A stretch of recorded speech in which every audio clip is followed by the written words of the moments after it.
Salut, c'est Alex et Johan pour la chaîne Check-Off et aujourd'hui on est à la Chapelle Gauthier avec Clément qui est le créateur de Retro Spaceship. Est-ce que tu peux te présenter en quelques mots et nous expliquer un peu ton projet? Comme tu l'as dit, moi c'est Clément et donc ce projet il est né on va dire d'une suite d'animation parce que de base je suis animateur. Ouais. Du coup dans l'animation on crée beaucoup de jeux pour les enfants, pour les adultes, etc. Et en fait à chaque fois on crée tout le temps des nouveaux jeux parce qu'on a tout le temps le même public et du coup on a très peu de temps pour créer ou alors on va prendre beaucoup de temps pour créer quelque chose finalement qui va durer qu'une heure ou une heure et demie. Donc je me suis dit pourquoi pas profiter de cette mode, enfin en tout cas de l'ampleur que prenaient les escape games pour créer pour le coup un jeu de A à Z, Ouais. mais au lieu de changer à chaque fois de jeu, je vais changer de public. D'accord. Et du coup essayer de changer un petit peu cette façon de travailler pour faire un jeu un peu plus sympa quoi, avec un petit peu plus de travail, etc. Pourquoi avoir choisi de faire ça dans un camion plutôt que dans une salle classique? Est-ce que tu peux nous dire quels sont les avantages que tu as trouvés en faisant un escape truck? Alors il y a plusieurs raisons. Il y a déjà une raison financière, c'est pour quand on commence un projet comme ça avec très peu de moyens. Le fait de le faire dans une remorque, tout le temps de construction, on n'a pas de loyer. Donc on a trouvé quelqu'un pour squatter un bout de terrain et mettre le camion. Donc voilà, on a mis à peu près 6 mois pour tout construire avec les différentes problématiques. Et du coup, le fait que ce soit là-dedans, ça fait 6 mois où on n'a pas payé de loyer. Donc déjà ça c'est un bon petit point. Ensuite c'était par rapport au business model de l'entreprise. C'était de créer une salle d'escape game qui va toucher toute une zone de chalandise, et une fois qu'on a touché tout le public qu'on pouvait toucher à peu près au bout de 1 an, 2 ans, tous les gens du coin l'ont fait. Donc au lieu de détruire la salle et d'en faire une nouvelle thématique, eh bien, on se déplace et on change de zone de chalandise. Ouais. Entre 6 mois et 2 ans, généralement c'est ce qu'on a prévu. Et du coup, au fur et à mesure, on peut créer des nouvelles remorques. Et donc si la zone de chalandise était intéressante et il y avait du client, etc., et tu peux recréer, tu peux remettre une autre remorque ici, voilà. Et puis celle-là la déplacer ailleurs. Exactement, on fait un système de rotation et ça permet, on crée aucun déchet parce qu'on garde, finalement on fait vivre notre escape game qui avait une durée de vie de 2 ans, Ouais. On peut le faire vivre peut-être 6 ans. D'accord. Bon après il va falloir changer des pièces, etc. parce que 6 ans, Ouais, ça 6 va ans de manipulation. Bien sûr, ouais. Et tu parlais de budget tout à l'heure. Est-ce que c'est ok de partager combien ça t'a coûté? C'est toi qui l'as fait? C'est toi qui as tout construit de A à Z? Alors, tu t'es fait aider? Alors je me suis beaucoup fait aider. Déjà, tous les noms qu'il y a sur la remorque, tout le tour, Ouais. il y a les gens qui ont participé financièrement, ceux qui ont aidé soit la construction, que ce soit à grande ampleur ou à petite ampleur, parce qu'il y en a qui ont passé beaucoup d'heures, voire de jours, voire de mois avec moi à bosser gratos là-dessus. Donc voilà, il y avait toute une équipe pour créer tout ça, au niveau de la com, au niveau de la création de l'entreprise, au niveau de tout ce qui est développement, parce qu'à l'intérieur, il y a un petit peu d'informatique, un petit peu de programmation, etc. Enfin, quand je dis un petit peu, il y en a quand même pas mal. Ouais. Donc là, il y a un développeur qui a bossé sur ça. Cool. Donc il y a eu plein de monde qui t'a filé un coup de main. Voilà, donc le coût de l'entreprise en tout, c'est pour un budget d'à peu près 40 000 €. D'accord. Sachant que dans les 40 000 €, il y a tout le matériel de l'entreprise, etc. Ouais, d'accord. Ok. Voilà, c'est pas juste l'escape game, c'est le matériel informatique qu'il a fallu acheter pour faire de la 3D, pour faire de la com, etc. Ouais, tout ce qui a servi aussi à la conception, c'est-à-dire que c'est 40 000 tout compris. Tout compris. D'accord. La prochaine remorque, par exemple, je vais pas racheter l'ordinateur, je vais pas racheter la perceuse, je vais pas racheter tout ça. Ça, j'ai déjà. Ouais. Voilà, donc après, sinon, la remorque en elle-même, c'est autour de 25 000 €, je dirais. D'accord. Donc le plus gros, plus de la moitié des dépenses. Ouais. Et puis après, le reste, c'est l'aménagement et tout ça, quoi. Ouais, voilà, c'est ça. Pourquoi tu t'es installé ici, à la Chapelle Gauthier? En fait, c'était pas vraiment voulu au départ. D'accord. On était très proche d'un emplacement qui était plutôt en ville sur une zone commerciale. Et finalement, comme c'est un camion où on a besoin quand même d'électricité, et finalement c'est beaucoup plus compliqué de trouver un emplacement que ce qu'on pensait au départ. D'accord. Et donc au dernier moment, l'emplacement où on devait aller, ils nous ont dit vous débrouillez pour l'électricité, sauf que je ne pouvais pas me débrouiller, EDF il pouvait me relier, mais c'était à 500 mètres. Et il y avait un PLU, enfin un plan local d'urbanisme qui était très contraignant. Je ne pouvais pas tirer de câble, je ne pouvais pas mettre de poteau. Donc je devais faire une tranchée, il y en avait pour des centaines de milliers d'euros. Ouais. Donc je n'allais pas faire ça pour juste brancher mon camion qui dépense 2 kW. T'allais pas mettre non plus un groupe électrogène, j'imagine. Non. Sinon, t'allais complètement exploser tes coûts. Et puis, Voilà, déjà le groupe électrogène, ça consomme pas mal. Ouais. Ça fait du bruit. Ouais. Et en plus, le business model du départ, c'était de ne pas faire de déchets, d'utiliser un peu de la récup, etc. Ouais. Et si je mets un gros truc diesel, ça gâche un peu trop tout. écolo, voilà. t'es plus trop dans le thème. Donc c'était un petit peu hors de question. Donc, du coup, au final, on a eu ça un petit peu par hasard à cet emplacement-là.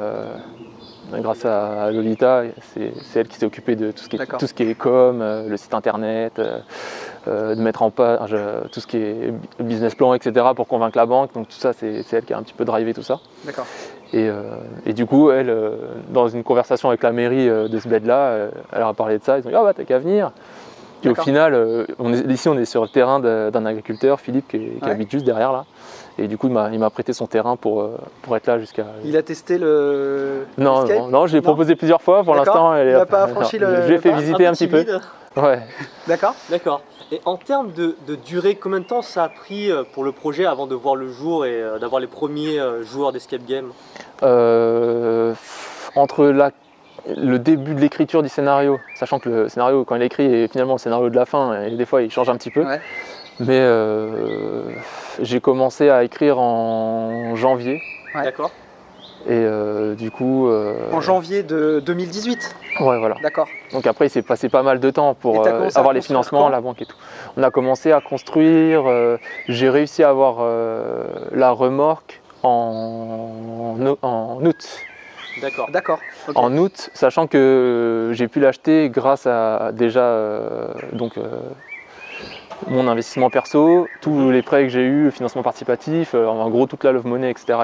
qui a été passée. Donc grâce à ça, j'ai pu avoir un prêt d'honneur qui a fini de te permettre de racheter tout le matos et d'investir dans la remorque. Ouais, voilà. Une fois que j'ai eu ça, du coup j'avais un petit peu d'argent, j'ai pu avancer la remorque avant que la banque débloque le truc. D'accord. Parce qu'il faut savoir que l'été en France, il n'y a plus personne. Et l'été, c'est de juin à septembre. Du coup, pour avoir le prêt, il y a toujours quelqu'un qui manquait. Pour avoir la garantie du prêt, c'est aussi quelqu'un d'autre. Bon, bref, c'est tout un bazar. Tout un bazar. Ouais. Et donc, au final, on a eu le prêt en novembre. Donc, on avait déjà commencé un petit peu à fabriquer. Et fabriquer et faire de l'électronique et de la soudure quand il fait 5 degrés. Il fait froid, c'est pas facile. On perd un peu de temps. Voilà. D'accord. T'étais un joueur d'escape game à la base? Non. Ou c'était l'animation qui t'a amené à ça? C'est complètement... On part pas trop loin, sinon on va plus te voir après, ça va être un peu galère. C'est complètement l'animation qui m'a amené dans ce genre de truc, parce que moi je faisais pas du tout d'escape game. Là j'en ai fait que 2 dans ma vie. T'en as fait que 2? Ouais. Encore aujourd'hui? Ouais, encore aujourd'hui. D'accord, c'était 2. T'as fait 2 escape games pour te préparer au camion, ou c'était... Ça n'avait rien à voir? Non, rien à voir. Plaisir, c'est ça. Il y en a un parce que c'était... c'est le contexte que tout le monde partait faire un escape game, du coup on l'a fait. Il était un peu nul. Et après, pareil, un autre, j'étais invité à un autre dans le coin, à Moissy, enfin à Lieusaint. D'accord. Et qu'on a fait, qui était sympa, hyper dur, mais qui était sympa. Mais, donc, tu as créé un escape en n'ayant fait que 2 escape games. Ouais. Mais je l'ai créé avant de les... Enfin, il y en a un que j'ai fait avant. Ouais, d'accord. Donc, tu avais joué un escape et tu t'es dit, tiens, ça y est, je vais faire ça, je vais en faire un en plus. Tu avais l'expérience de l'animation, j'imagine, qui aide. Ouais, c'est plutôt ça. Et après, de toute façon, une fois qu'on a compris le principe de base, c'était qu'est-ce que je voulais faire et qu'est-ce que je voulais mettre en place dans le jeu. Bon, peut-être on va en reparler après à l'intérieur pour voir comment ça se passe, parce que il est plutôt traditionnel et en même temps il y a des petites spécificités. Ouais, c'était dur à dire, j'ai pas réussi. Bah moi c'est Retro Spaceship, tu vois, j'ai un petit peu de mal, mais ça va, on travaille, tu vois. On l'a beaucoup écrit, mais on l'a pas beaucoup dit finalement quand on travaille sur ça. Donc tu avais fait 2 escapes. Toi, tu me dis que la première t'as pas trop aimé. Ouais. Et c'est quoi ton expérience en fait en tant que joueur? Bah du coup tu as peut-être fait d'autres trucs, tu as fait des jeux de société, du jeu grandeur nature, ou pas du tout non plus? Pas trop. Franchement, c'est pas trop mon truc. Moi, je joue un peu aux jeux vidéo. Ouais. Voilà, c'est plus le jeu vidéo qui m'inspire, notamment pour la création du jeu, la façon de réfléchir, notamment les prochains escape games qu'on a en tête, etc. On s'inspire beaucoup du jeu vidéo, du jeu indépendant, avec tout ce qui tourne autour de ça. Donc tout ce qui va être game design, etc., c'est vachement intéressant parce que c'est là où on a le plus de références en fait en termes de jeu, je trouve. Mais sinon non, je n'ai pas du tout été inspiré par du jeu en réel. C'est marrant parce que tu vois, tu as un profil qui est complètement différent de tous les gérants d'escape game qu'on a rencontrés jusqu'à présent, qui sont soit des joueurs hardcore d'escape game, soit des gens qui viennent du jeu grandeur nature ou qui jouent à mort aux jeux de société. Ah oui. Et il y a peu de profils en fait comme le tien. C'est marrant de voir ça. Et c'est cool aussi de voir que... je pense que ça peut venir un petit peu du... Je suis un peu, maker dans l'âme. J'aime bien fabriquer les choses et ce qu'on remarque quand on fréquente beaucoup de makers ou beaucoup de gens qui aiment fabriquer des choses dans les Fab Labs, etc., c'est que finalement, les mecs, ils vont fabriquer des bornes d'arcade, ils vont fabriquer des drones, des trucs, mais en fait, ils les utilisent pas. Ils aiment fabriquer. D'accord. Et finalement, c'est un peu ça mon truc. Moi, j'aime bien fabriquer, mais au final, si tu me proposes le choix entre aller fabriquer un escape game ou aller faire un escape game, je préfère tu vas le fabriquer. Ouais, voilà. Ah ouais. Donc ton profil, en fait, tu faisais quoi avant? Donc tu faisais de l'animation, il y avait d'autres trucs que tu faisais... Voilà, moi je fais de l'animation et de l'éducation. Ouais. Donc j'ai travaillé dans les centres de loisirs, dans les centres de réinsertion, etc. Donc j'ai fait pas mal ça et après j'ai voulu arrêter pour m'orienter dans quelque chose qui était un petit peu plus entre l'animation et l'aide à la personne, etc. Et finalement, j'allais me mettre dans un truc d'auto-entrepreneur où finalement j'allais me créer une situation qui a été plus compliquée qu'avant. Donc j'ai laissé tomber ce projet, j'ai commencé celui-ci, donc plus traditionnel, en créant une SAS, etc. Et finalement c'était beaucoup plus prenant, c'était plus intéressant.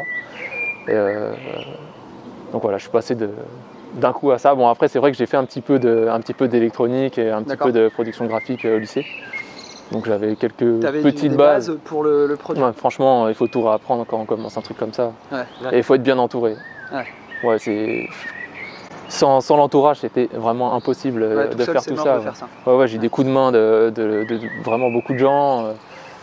J'ai même eu des coups de main de plein de makers d'un Fab Lab qui est dans le coin. D'accord. Donc voilà, qui s'appelle Mobius. Donc c'est le Fab Lab de Barbizon. C'est un tout petit Fab Lab, mais qui ont pas mal de machines et il y a plein de bénévoles qui sont super sympas et qui sont... Donc tu as eu la solidarité du coin qui t'a aidé à monter ton projet, quoi. Ouais.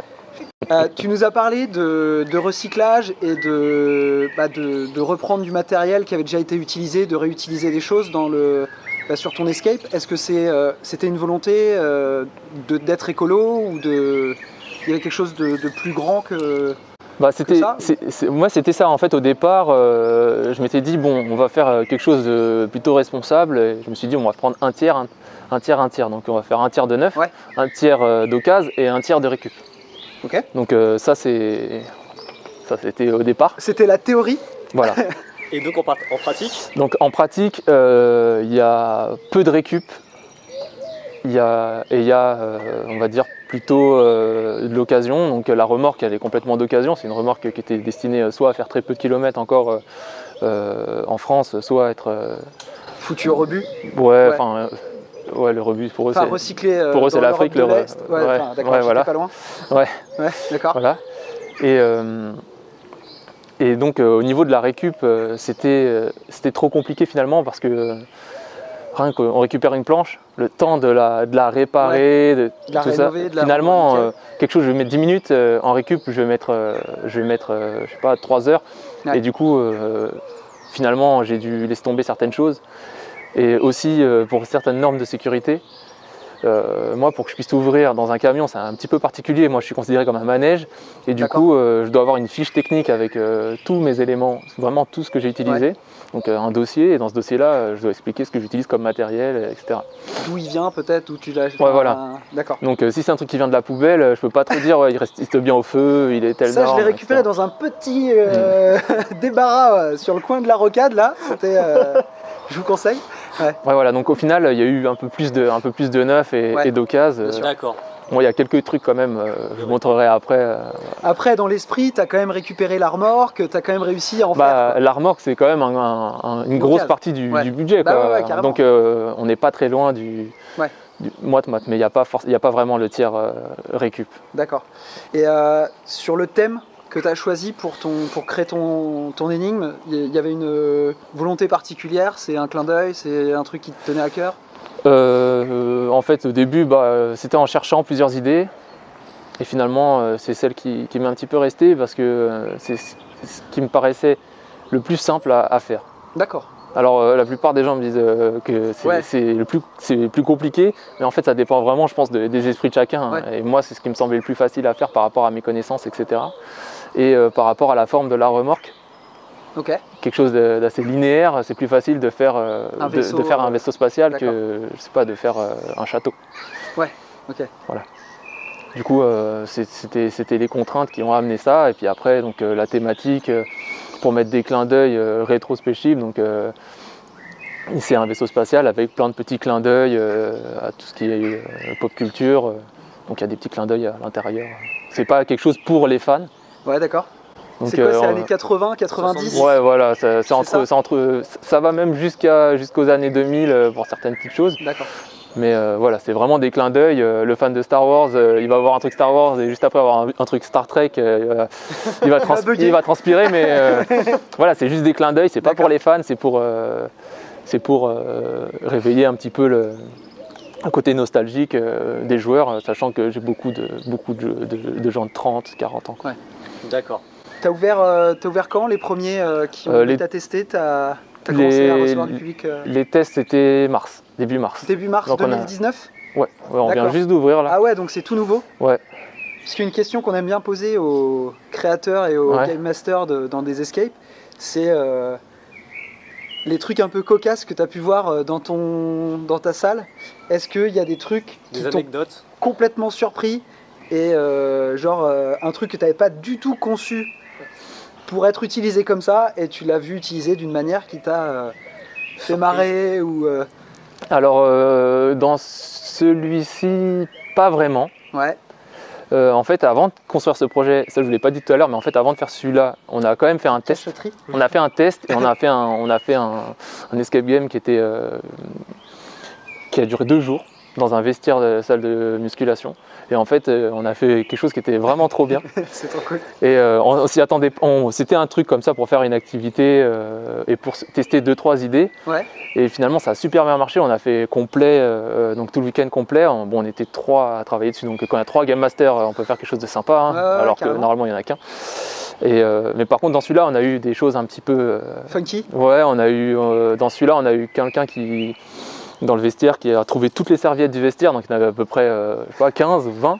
Il a toutes mis une par une, bien étalées au sol pour essayer de trouver un code secret. Les serviettes, sur les serviettes, ouais, on a eu ça. On a eu quelqu'un qui a réussi à ouvrir une porte sans la poignée de la porte. Il a trouvé une chaussure à talons et il a réussi à ouvrir le truc avec une chaussure à talons. C'était pas mal. En mode MacGyver, quoi. C'est ça. Ouais, des petites choses qu'on n'avait pas pensé parce que comme c'était quelque chose de provisoire, on n'a pas le temps de réflexion, on n'a pas les tests. En plus, on a fait le bêta test, c'était une équipe, quoi. Ouais. Donc, alors que là, on en a fait plein. Donc là, on a eu ces petites choses. Et t'as pas eu de trucs bizarres dans celle-là pour l'instant? Pas trop. Peut-être d'ici 1 heure. On sait pas. Il y a que les gens qui oublient un petit peu les caméras. Parfois, on voit des petites choses. Je les préviens à chaque fois, mais bon. Ouais. Ils se lâchent un petit peu dans la salle. On a quelques claques aux fesses, ça arrive souvent. Et t'entends aussi, t'as juste la vidéo ou t'entends ce qui se passe dans la salle? J'entends un petit peu quand on se rapproche de là où il y a le bureau du Game Master. Ouais, okay. Mais sinon, il n'y a pas de micro. Non. Ok, non. D'accord.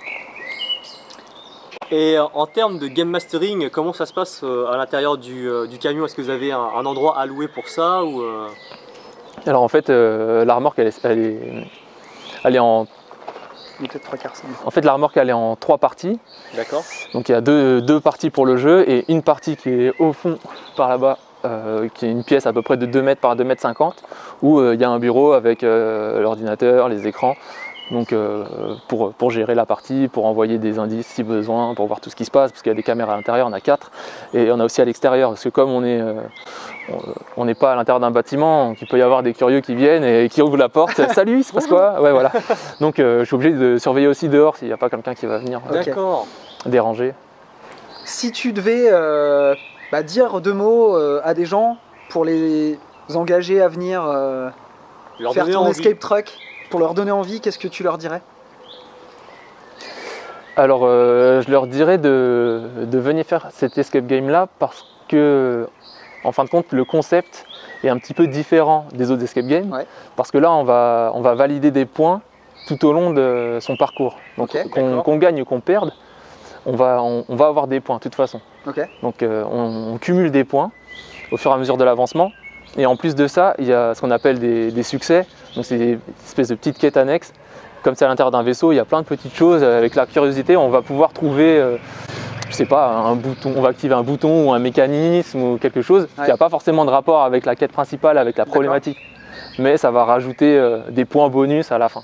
D'accord. Donc en gros, l'idée, c'est pas forcément de sortir le plus vite possible, ça va être de marquer le plus de points possible et de sortir quand même à la fin. Voilà. Parce que j'imagine que tu marques des points en sortant aussi. Voilà. Ouais, ok. En fait, Donc c'est un nouveau gameplay en fait, parce qu'il y en a très peu de jeux comme ça dans les escape games.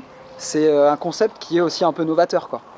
En plus d'être dans un camion. Bah, c'était ça vraiment ce qui rend l'escape game différent, c'est ça. Après, le fait d'être dans un camion, finalement, ça change pas grand chose. Vous le verrez à l'intérieur. Ouais, t'es enfermé, ça revient au même. Ouais, voilà, ça revient au même. Pour le joueur, il voit pas la différence. Généralement, tous mes clients, ils me disent qu'ils s'en rendaient pas compte. Une fois qu'ils sont à l'intérieur, il y a l'immersion, ils se rendent pas compte qu'ils sont dans une remorque. Sauf si j'ai un malin qui vient se garer à côté avec une grosse moto ou je sais pas quoi, là on va l'entendre. Ouais. Mais sinon, on sait pas qu'on est dans une remorque. Donc le vrai concept de base, c'est ça, c'est de gagner des points, c'est de valoriser les actions des joueurs, donc valoriser leurs efforts, valoriser les réussites, plutôt que valoriser juste le but final, t'as réussi ton bac, t'as gagné. Voilà, là forcément... Il y a la manière aussi. Il y a la manière, il y a deux équipes qui perdent, peuvent comparer leur score. Avec quelqu'un qui a gagné aussi. Par exemple, les enterrements de vie de garçon. Ouais, ok. Quand les gens ils arrivent, ils ont bu quelques bières, ils perdent. Et quand ils ont plusieurs groupes, bah, après ils peuvent comparer leur score minable entre eux. D'accord. Plus que moi, Michel. Et est-ce que tu as, je sais pas, brainstormé, est-ce que tu as contacté le réseau des game masters ou des créateurs d'escape mobile pour démarrer ton projet? Non. Tu t'as fait ça il y en a assez peu. Non, on n'a pas travaillé de cette façon-là. Il y a eu un gros travail qui a été fait sur l'étude de marché, voir est-ce que ça vaut le coup d'ouvrir un escape game. Ouais. Au niveau de la remorque, bah, il y en avait très peu. Et nous, en fait, on dit qu'on est semi-itinérant parce que finalement, on change d'endroit. Le plus court, ça va être 6 mois à cause de la com, etc. Et c'est pas notre business model de faire de l'événementiel. D'accord. Du coup, on ne peut pas se baser sur eux. Tu es plutôt sédentaire en fait et tu vas bouger exceptionnellement. Quoi. Ouais, voilà. Tu vas pas te déplacer juste parce que il y a un événement, je sais pas, à Reims, faut aller dans un jardin et tu vas pas ramener ton semi-remorque dans un jardin. Quoi. Non, à part si c'est. A priori. À part si on te lâche oui, chèque. Ouais, voilà, ça dépend du chèque. Après, tout est faisable. Ça, après, on s'arrange. Mais bon, c'est pas trop l'idée parce qu'il est traditionnel. Donc moi, je fais rentrer 6 joueurs maximum. Ouais, après, il faut que je range tout, etc. Donc je peux pas faire beaucoup de gens. Je vais faire 7 parties dans la journée. Ouais, d'accord. Cette partie, ça vaut pas vraiment le coup de. C'est ça. Bah du coup, je sais pas ce que t'en penses Alex, mais ça vaudrait peut-être le coup d'aller tester maintenant et de rentrer dans le camion. Tout à fait, Yann, je suis très curieux. Ouais. Clément, merci beaucoup de nous avoir reçus et d'avoir répondu à nos questions. De rien. Puis bah, on se retrouve pour une prochaine vidéo. À très vite. Salut.